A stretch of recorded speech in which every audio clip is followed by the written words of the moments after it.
Situation, a new racetrack, a new old racetrack. What are your hopes? What are your expectations? I mean, I have to keep my expectations realistic. You know, I'm coming in after having been out of the car for a year and a half when it comes to road courses, coming into the most competitive series in the world, right in the midst of the season. So everybody's in full swing and in race shape, and the teams are, you know, operating at full steam ahead. And you know, we're now just adapting, and we are, you know, there's a lot of new scenarios that we're putting together, new people, new to me at least, and yeah, it's just a lot. It's a lot to take on over a short period of time, but up for the challenge for sure.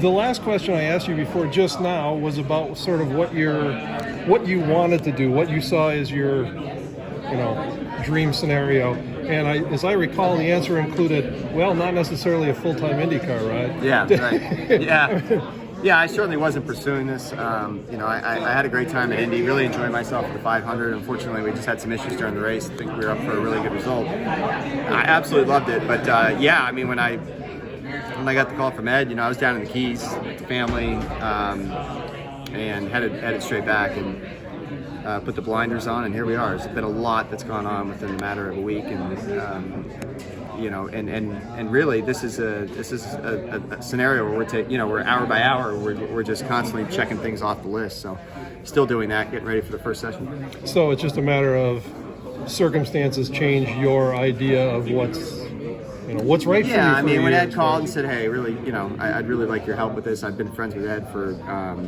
many yeyears. We've been racing wheel to wheel together since '07. You know, I had been his teammate at Vision. I tested for them twice at Sonoma in 2013 and 2021 at Barber, and you know, I'm tight with him, and I've got a great relationship with the engineers there. You know, the technical director there I worked with at Rocket Sports, Ray Hall, Andretti. My crew chief is my Andretti crew chief as well. So there's a lot of tie-ins there in personnel, you know, and the people. That's what it really came down to, the people again. All right, cool. How much does this appeal to you to turn the situation around, to get down in the weeds and work like that? Well, I mean, there's a lot of pressure on me too, expectation-wise, to come in and have the effect, you know.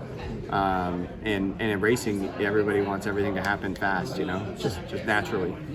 But yeah, you know, this team has the potential. Obviously, they have the capabilities. They've shown that with their race results in the past, and I can see the way they operate. The potential and the capability is absolutely there to do it. You know, you just in racing it. Especially when it's this competitive, if you're just off just a little bit, you just got to find that magic, that sweet spot again, to fire on all cylinders. So hopefully we can find that working as a group. How long did it take you to say yes? There wasn't much time, you know, because it was coming quick. Like, you know, the funny thing is, it's easy to go get a seat fit. It's easy to go get a steering wheel fit and go through all that stuff. It's a matter of, like, you know, ordering suits, race suits and stuff like that, where you need the lead time. So, I mean, it was a matter of half a day. You're one of the few guys left that have driven like a real champ car, yeah. The Reynard style. What's the biggest difference to explain this generation car to what you were driving back in the early 2000s? I'm not sure. I think those cars that you could just say were a lot more raw. You had to take your hand off the wheel to shift.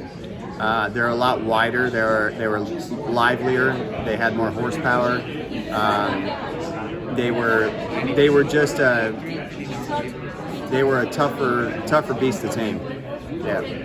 Just because of how much horsepower they had, and you just had to really be careful with your right foot, especially on cold tires around a place like this. And, but they were a lot of fun to drive. How much less fishing time now?